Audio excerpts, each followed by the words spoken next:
नमस्कार। शिव वरदानों की वर्षा इस कार्यक्रम में आप सभी का स्वागत है। परमात्मा के अनेकों वरदान हम सब पर एक समान मिले हुए हैं। आज का वरदान जिस पर हम चर्चा करने वाले हैं वह है शांत स्वरूप भव। जब हम शांति के इस गुण के बारे में सोचते हैं तो अक्सर हम देखते हैं कि हम एक दूसरे के सुख शांति की कामना करते हैं। शांति के मंत्रोच्चार हर जगह गूंजते हैं। आखिर शांति का वरदान इतना महत्वपूर्ण क्यों है? आइए इस पर चर्चा करते हैं। आज हमारे साथ ब्रह्मा कुमारीज के additional secretary general Brahma Kumar Brijmohan भाई जी हैं। भाई साहब, स्वागत है आपका। Thank you. ओम शांति। जब हम ईश्वर के वरदानों की बात करते हैं तो आज हम स्पेसिफिकली शांति के बारे में बात कर रहे हैं। मनुष्य के जीवन में शांति की कामना मैं समझता हूँ हर कोई करता है। जब भी हम माता पिता के पैर छूते हैं या फिर हम किसी मंदिर में जाते हैं या कहीं पर भी कार्यक्रमों में हम सुनते हैं तो शांति हर व्यक्ति चाहता है, ये समझ में आता है। हम एक दूसरे के लिए गुड विशेस कहते हैं। हम अक्सर न्यू ईयर के लिए जब शुभकामनाएं देते हैं तभी भी हम कहते हैं happy peaceful and prosperous new year कहते हैं। तो ये पीसफुल लाइफ होना एक व्यक्ति के लिए क्यों इम्पोर्टेंट है? क्योंकि ऐसा लगता है कि बस सुखी हो जाने से काम चल जाना चाहिए, सुख और शांति की भी कामना की जाती है। ये क्यों ऐसा है?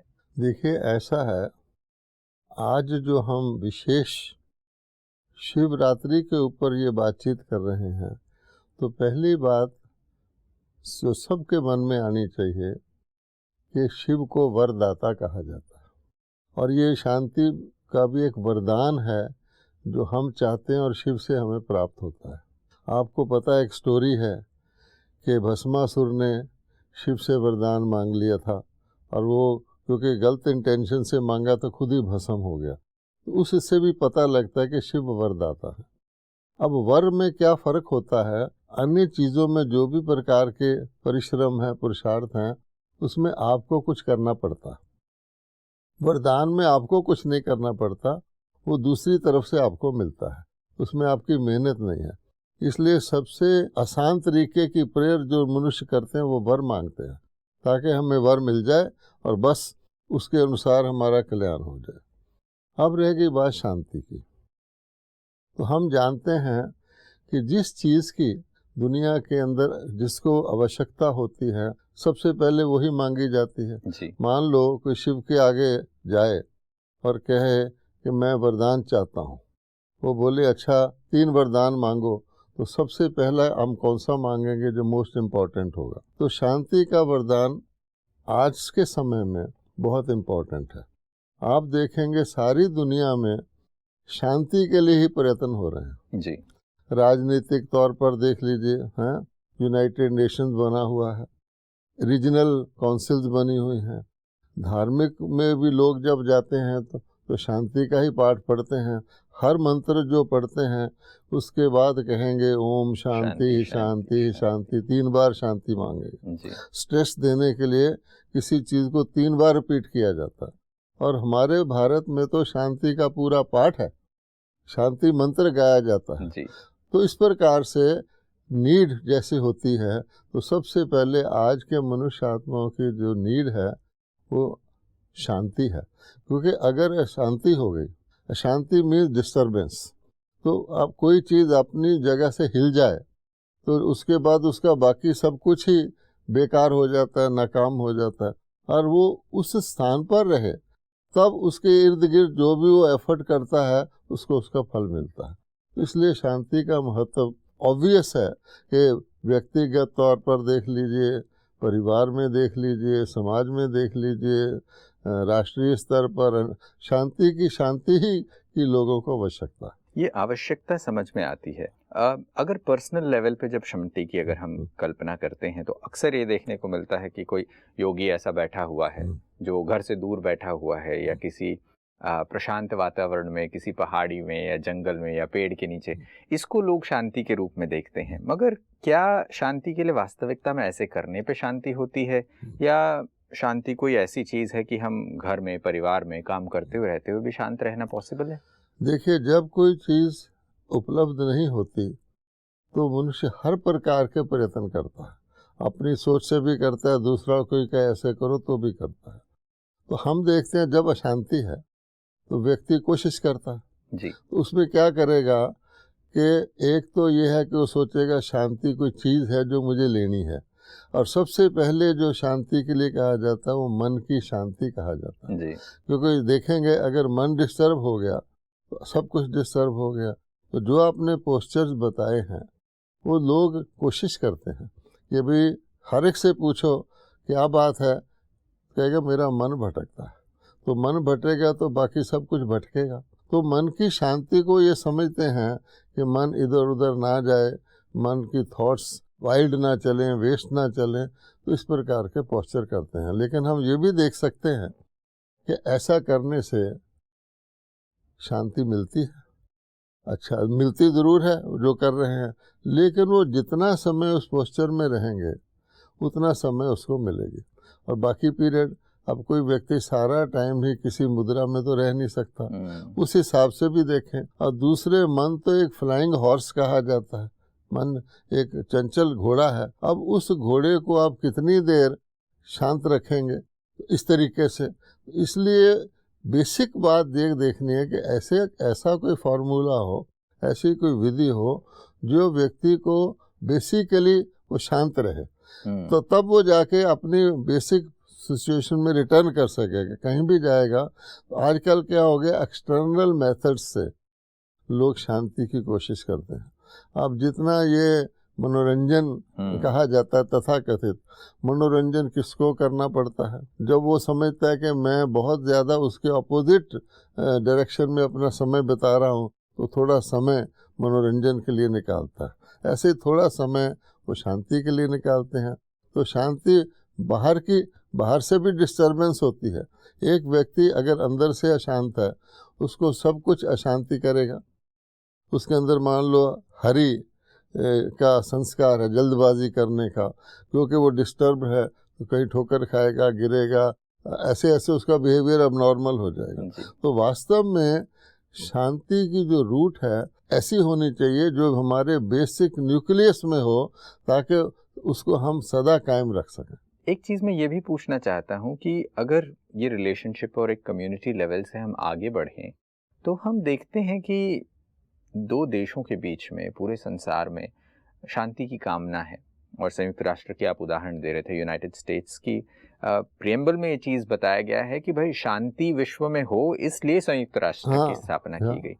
तो हम समझते हैं कि शांति एक बहुत ग्लोबल इशू है, एक बहुत बड़ी रिक्वायरमेंट है पूरी दुनिया के लिए। ये इतना बड़ा इशू क्यों है ग्लोबली? अदरवाइज अगर हम पर्सनल लेवल पे शांत है तो उतना हो जाना चाहिए, but on a global scale इसका इम्पोर्टेंस क्या है?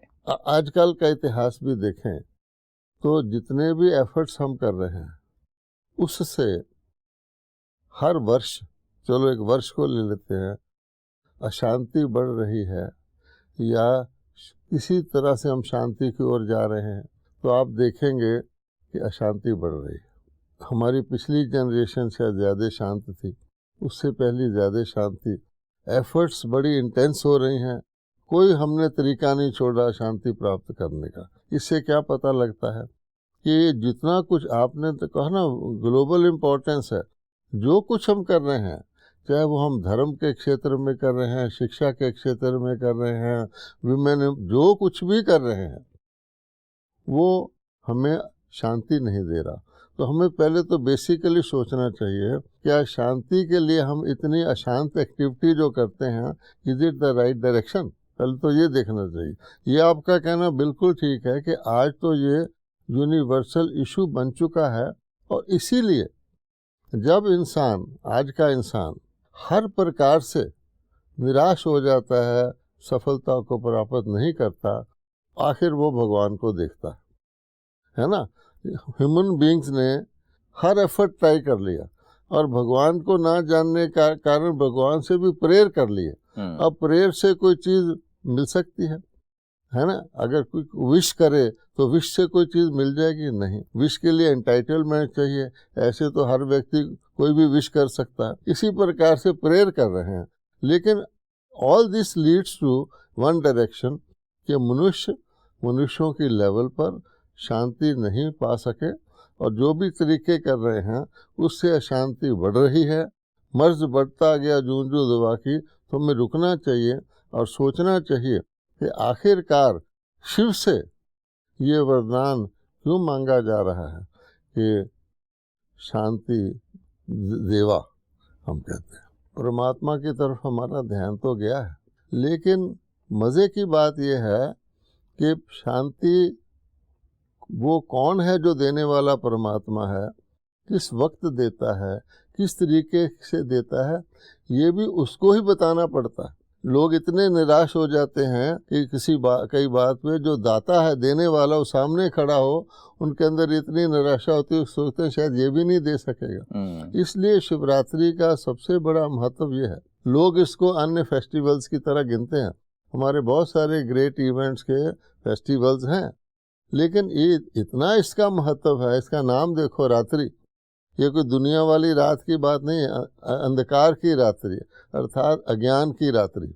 यानी मनुष्य ज्ञान को ढूंढ रहे हैं, इसलिए अज्ञान इतना बढ़ गया कि अज्ञान बढ़ता जाता है और ज्ञान उसमें और छिपता जाता है। तो ऐसी स्थिति में शिव, जो हम कहते हैं वरदाता, जैसे वरदान वो स्वयं ही देता है, तो खुद आके उसको बताना होता है कि मैं वरदाता हूँ, ये वरदान तुमको दे रहा हूँ, जो तुम ढूंढ रहे हो मेरे पास है।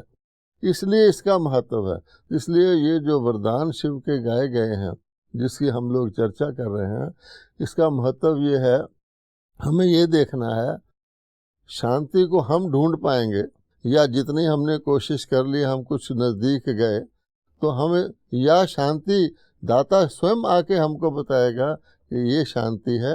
बहुत आसान तरीके से, जैसे भूल भुलैया होता है ना, व्यक्ति घूमता रहता है, वो जो गाइड है वो कहता है ये है, बस इस प्रकार की इसका महत्व है। जी, अक्सर हमने कहानियों में सुना है, एक रानी अपने हार को सारी दुनिया जहान में ढूंढवाती है, कहीं मिलता नहीं है, और फिर बाद में पता चलता है उसी के गले में, और इसलिए लोग ये उदाहरण भी देते हैं कि शांति आपके गले का हार है। इस पूरे कॉन्वर्जेशन को जब आप ये कह रहे थे कि शिव वरदाता हैं और वो शांति को देने वाले हैं, और वो गाइड बनकर वो सिंपल सा ट्रूथ आपको बताते हैं कि शांति आप ही के पास है, जैसे शांति पाठ के बारे में आपने बात कही, हम चाहते हैं कि पूरे विश्व में शांति हो। हम कहते हैं शांतिर आपः, शांतिर पृथ्वी, शांतिर वनस्पति, सारे विश्व में शांति हो, हम इसकी कल्पना और इसकी प्रार्थना भी करते हैं। और जैसे आपने कहा, विश करने मात्र से वो काम पूरा भी नहीं होगा, बट हम सदियों से ये करते आए हैं और ये हम प्रार्थना करते हैं, ये गुड विशेस रखते हैं। तो ऐसे समय पर जब हमें ये पहचान हो रही है कि परमात्मा शांतिदाता है, तो उससे शांति प्राप्त कैसे की जाए? क्योंकि वरदान तो है, बट उस वरदानों को हम प्राप्त कैसे करें? देखिए, आपके प्रश्न में 3 पहलू हैं जी। पहली बात ये कि अगर हर चीज़ में शांति नहीं होगी तो शांति किसी लेवल पर नहीं हो सकती। इसीलिए जो भारत के अंदर शांति पाठ है कि उसमें वनस्पति, वातावरण, प्रकृति, हर चीज़ में शांति हो, इसमें बहुत बड़ी सेंस है।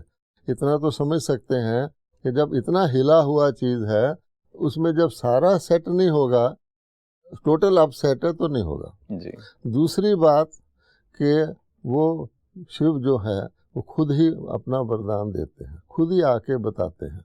अब वो क्या बताते हैं, हम ब्रह्मा कुमार कुमारियाँ उस मैसेज को ही लोगों तक पहुंचाना चाहते हैं। उसको वो लॉजिकली चेक कर लें, अनुभव करके देख लें। तो शिव परमात्मा जब धरती पर आते हैं, अज्ञान अंधकार है, नाम ही उसका शिवरात्रि है, और शिव रात्रि मतलब उसके वो रोशनी लाते हैं। शिव को ज्ञान सूर्य भी कहा गया। अब आप देखिए कि परमात्मा को बेसिक कॉज पता है, जहाँ से डिस्टर्बेंस शुरू हुई थी। इसमें सेकंड पार्ट क्वेश्चन का ये था कि क्या कभी दुनिया में शांति थी, है ना। बढ़ती तो जा रही है, बढ़ती तो, अगर उसको रिग्रेस करें तो क्या कोई ऐसा पॉइंट ऑफ टाइम था जब शांति थी? तो पहली बात ये है कि अगर शांति कभी ना होती तो हम इसी स्टेज को नॉर्मल मानते, हम कभी शांति की अनुभूति नहीं होती। तो इसका पता है कि अंदर हमें पता है कि थी।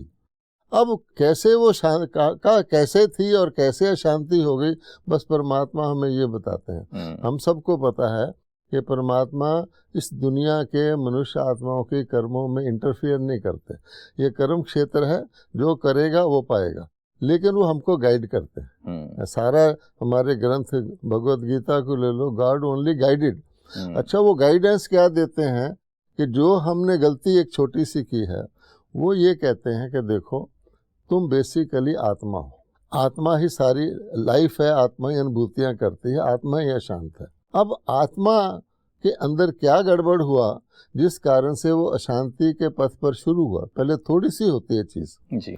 उसको व्यक्ति इग्नोर करता जाता है। तो वो ये बताया परमात्मा ने कि देखो तुम जो हो, मैं हो, उसकी बजाय तुम जो तुम्हारी पोजेशन है उसको मैं कहने लग गए है। अगर भगवत गीता का भी फर्स्ट लेसन गॉड का भगवानोवाच की गीता है तो आप देखेंगे कि बॉडी मानने लग गए हम।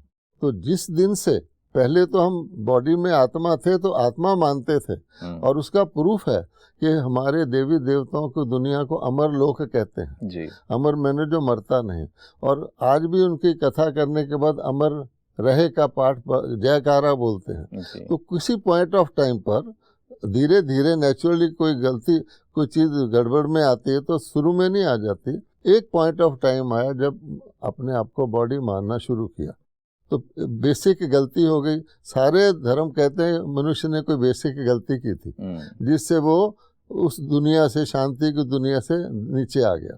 जो एंजल्स थे वो फॉलन एंजल्स हो गए। वो गलती यही कि जब आप मेरे को मैं मानेंगे तो बेसिकली ये बॉडी तो मॉर्टल है, इसकी टाइम लिमिट है, तो आपके सारे मूल्य जो होंगे वो क्या हो जाएंगे, वो शाश्वत की बजाय टेम्परेरी हो जाएंगे। और जो बॉडी जिस चीज़ की बनी हुई है उसी की चीज़ों के अंदर हम शांति ढूंढेंगे, उसी को अट्रैक्ट करेंगे। तो नतीजा क्या होता है कि मेरा को मैं मानने से अशांति शुरू हुई। तो अब गॉड क्या कहते हैं, जब अशांति शुरू हुई तो अफेक्ट तो उसका मैं पर गया तो उसके अंदर 5 एबनॉर्मेलिटीज पैदा हो जाती है जिसको कहते हैं हम इम्प्योरिटी आ जाती है। तो प्योर चीज अपनी जगह स्थित रहेगी, जिसको कहते हैं धर्म। कोई व्यक्ति अपना धर्म खो दे तो नेचुरली वो डिस्टर्ब हो जाएगा। मान लो पॉइजन ही है, अगर पॉइजन का काम ना करे तो पॉइजन ने अपना धर्म खो दिया। बिल्कुल इसी प्रकार से जो उसकी प्योरिटी थी सोल की, जिसके उसके अंदर अंडरस्टैंडिंग थी बैलेंसिंग की, हर चीज़ की, चाहे अपने अंदर हो चाहे परिवार में हो, जो भी प्रॉब्लम्स हैं, तो मूल उसका ये है कि हमने अपने आप को मैं की बजाय मेरे को मैं मान लिया, और उससे जो 5 विकृतियां पैदा हुई वो वेल नोन है, शास्त्रों में लिखा हुआ, और उसके लिए हम प्रेयर करते हैं भगवान इसे छुड़वा दे। वो थी काम, क्रोध, लोभ, मोह और अहंकार। अब आप दुनिया की किसी भी प्रॉब्लम को देख लें, किसी भी विघन को देख लें, इनसे अराइज होता है। तो शिव ने आकर के हमको ये बताया कि पहली बात कि तुम आत्मा हो, और फिर आगे जो हमने शिव की प्रथाएं रखी हुई है ना, जो भक्ति में हम करते हैं, वो रिचुअल चले आते हैं कि कुछ किया था, शिव का नाम भी है, शिव के बारे में, वो फिर उसमें संकेत मिलता है, लेकिन वो हम अपने आप नहीं समझ सकते, वो दोबारा आकर के हमको समझाते हैं। इसलिए शिवरात्रि वन टाइम नहीं होती, शिवरात्रि अगेन एंड अगेन होती है। जैसे दिन चढ़ता और रात्रि आती, फिर सूर्य चढ़ाता है, और ये गीता में भी लिखा हुआ कि मैं अच्छी तरह से तुमको गाइड करके ये सत्य धर्म की स्थापना अर्थात शांति को स्थापित करके जा रहा हूँ, लेकिन मैं फिर आऊँगा, है ना। ये इसका है महत्व। बिल्कुल, बहुत ही खूबसूरत बात आपने कही भाई साहब कि परमात्मा का कार्य सिर्फ इतना नहीं है कि वो एक बार शांति दे देते हैं, वो बार बार शांति की पुनर्स्थापना करते हैं, और इसी के लिए उनका अवतरण होता है, और शिवरात्रि यही पर्व बताता है। आखिरी एक चीज़ मैं पूछना चाहूँगा, अक्सर जब हम परमात्मा की महिमा करते हैं तो ईश्वर को शांति सागर, शांति दाता कहा जाता है। शायद ये भी हमारे अंदर वो स्मृति है कि कहीं ना कहीं कभी ना कभी उसने वो शांति दी है, उससे ऐसी शांति की अनुभूति हुई है। ऐसी अनुभूति ईश्वर से हम कैसे करें, कैसे उस शांति सागर से शांति की गहन अनुभूति हम करें, उस वरदान को धारण करें अपने कि जैसे हम आत्मा के अंदर वो मेमोरी एनग्रेन्ड है कि कभी हम शांति में थे, इसी प्रकार से वो भी एनग्रेन्ड है कि हमें शांति किसने दी थी। इसीलिए हम परमात्मा को, शिव को ही याद करते हैं। अब आप देखिए शिव क्यों, तो आप देखेंगे कि हमारे भारत के अंदर एक है जिसने दी और एक है जिन्होंने ली। तो जिन्होंने ली उसकी भी स्मृति है, तो एक है देवी देवता, उसके बहुत सारे मंदिर हैं जिन्होंने ली। हम देवताओं की मूर्तियों के आगे जाके क्यों शांत हो जाते हैं? मूर्ति तो कुछ बोलती भी नहीं, कुछ ज्ञान भी नहीं, क्योंकि उनके अंदर वो वाइब्रेशन है, उनके जो चरित्र हैं उनके अंदर वो शांति का स्मारक है। कोई भी व्यक्ति थका हुआ आज दुनिया में अगर शांति कहीं पा सकता है तो मंदिरों में जाके पाते हैं। अब वो जो देवी देवता क्या शिव थे? नहीं। तो उनको देने वाला एक तो क्रिएशन का सिंबल है कि ये थे, और वो हम ही लोग थे क्योंकि शरीरधारी हैं। अगर हम देखें हमारे पूर्वज कौन थे, या हम जानना चाहें क्या प्रूफ है कि हम कभी शांत दुनिया में थे, तो देवी देवताओं के मंदिर ही देख लो, और उनकी महिमा में ही गाया जाता है सारा कुछ। कभी उनको अशांत नहीं कहा जाता। सर्वगुण संपन्न, 16 कला संपूर्ण, मर्यादा पुरुषोत्तम, सुख दाता, ऐसे कहा जाता है। और उनका जो क्रिएटर है वो शिव है, और शिव ने उनको दी, इसका भी प्रूफ है कि हम देवी देवताओं को देवाय कह के वंदना करते हैं। देवी देवता नाम ही है। सबसे बड़े देवता ब्रह्मा विष्णु महेश को भी देवाय नमः कहते हैं। केवल और केवल शिव को परमात्मा नमः कहते हैं। तो इसका भी सिंबल तो है, पर शिव को खुद आके बताना पड़ता है, नहीं तो हम सबको ही भगवान कह देते हैं जी। ये फर्क है। इसलिए वो जो है ना चीज, वो दाता के भी यादगार हैं, जो उसने क्रिएशन किया उसके भी यादगार हैं। केवल हमको वो मेमोरी में दोबारा रिवाइव करते हैं तो हम आसानी से समझ सकते हैं कि किसी पॉइंट ऑफ टाइम में ज़रा सा रास्ता गलत लिया था, उसके नतीजा आज हम भुगत रहे हैं। तो अब आप ये कह सकते हैं कि आत्मा शांति स्वरूप है, परमात्मा शांति का सागर है, और आत्माओं का निवास भी शांति धाम है। आत्माओं का स्वधर्म भी शांति ही है बेसिकली। इसलिए शांति अगर भव बनना है तो अपने को आत्मा समझकर अपने शांति स्वरूप में रहें और शांति के सागर के साथ कनेक्टेड रहें। बहुत बहुत धन्यवाद भाई साहब, आपने बहुत ही खूबसूरती से बताया कि जब हम परमात्मा को शांतिदाता, शांति सागर के रूप में याद करते हैं तो वो क्यों है। कहीं ना कहीं हमारे अंदर भी वो स्मृतियां हैं और हमें मिला हुआ है, इसकी वजह से वो मेमोरी हमारे पास मन में वापस आती है। और जैसे आपने कहा कि परमात्मा सिर्फ ये याद दिलाते हैं, वो स्मृति दिलाते हैं कि यहाँ तुम ओरिजिनली शांत हो और मैं शांति का सागर हूँ, मैंने दिया है। अगर तुम बार बार मेरे से संबंध जोड़ोगे, मुझसे कनेक्ट करोगे, तो वो शांति तुम्हारे अंदर आती रहेगी।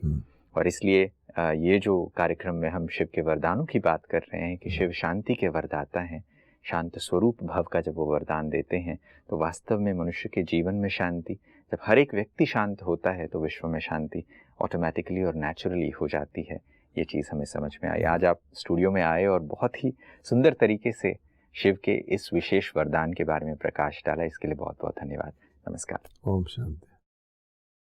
दोस्तों, शिव वरदानों की वर्षा में आज शांति के इस विशेष वरदान के बारे में हमने चर्चा की है।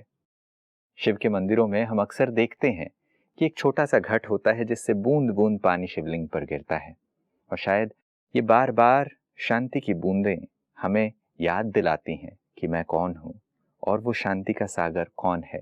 और उससे जब हम संबंध जोड़ते हैं तो इन 3 बिंदुओं को लगातार अगर हम याद रखें तो हमारे जीवन में भी शांति का वरदान हमेशा बहता रहेगा। आज के लिए बस इतना ही, फिर मुलाकात होगी। नमस्कार।